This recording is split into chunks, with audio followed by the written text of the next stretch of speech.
Abatwala akakiiko k'ebyokulonda mu kibiina kya Forum for Democratic Change FDC bakedde ku kitebe kyabwe Najjanankumbi okulinda abatwala empapula z'okwesimbawo ku kifo kya pulezidenti w'ekibiina kino, wabula nga bano kye batwalidde ebbanga nga tebalina muntu n'omu gwe balabako. Oluvannyuma pulezidenti w'ekibiina kino aliko Patrick Oboya Amuriat atuuse ng'ono asoose na kwebaza Mutonzi olw'olunaku luno lwayise olw'ebyafaayo nga yeebazizza n'abawagizi bamubeereddewo. Today is a great day in the history of the FDC, a day when we once again showcase our internal democracy, democratic credentials that have been earned by no other party in this country other than the FDC.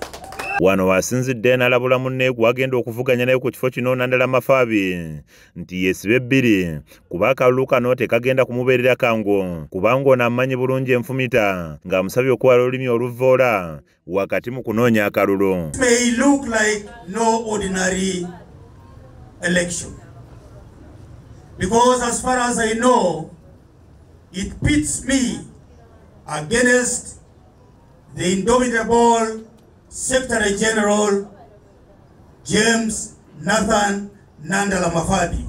I put a call through to Nandala Mafaabi and we agreed that we are going to run a sober election.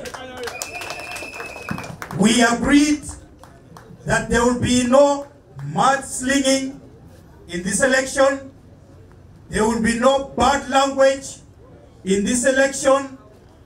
We will not pull and push in this election. Oluvannyuma ne Nandala Mafaabi atuuse ng'ono asoose kusiima bakakiiko k'ebyokulonda mu kibiina kino olw'omulimu omulungi gwe bakola.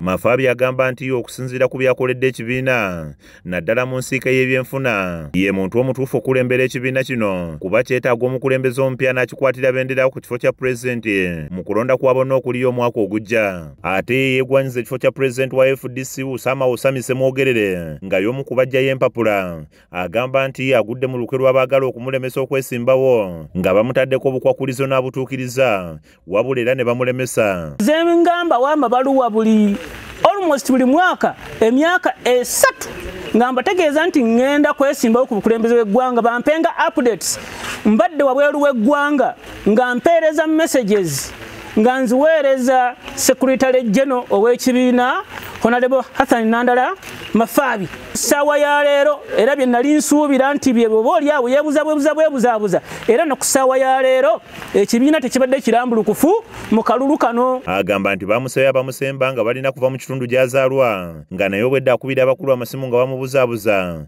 nga kati asazeewo nti wakwesimbawo ku bwannamunigina ku kifo ky'obwa pulezidenti w'eggwanga kuba abakulu mu FDC balina abaabwe be beetaaga. Ekibiina tekibadde kirambulukufu mu kalulu kano osanga balina omuntu waabwe bo gwe basuubira nti yayinza okutambulira mu nkwawa za Mwami Museveni nga ffe abali siriyasi ab'amaanyi nga nze bayagadde batusibire wabweru ne bateekawo akadde akatono kakunoonyezamu emikono tusobole okulemererwa bayiseewo waabwe gwe baagala. Era ndowooza kituukiridde naye Amuriat awummudde emirimu gye nga pulezidenti w'ekibiina kya FDC okutuusa ng'okulonda kuwedde ng'entebe nagireseemu omumyuka we mu mambuka g'eggwanga lino Hassan Kapusi Fungalo ng'ono yagenda okuba ng'addukanya emirimu gy'ekibiina. Mirimu Kenneth ne Namulindwa Rina be bakusakidde emboozi eno ku lwa KSTV Agaalero.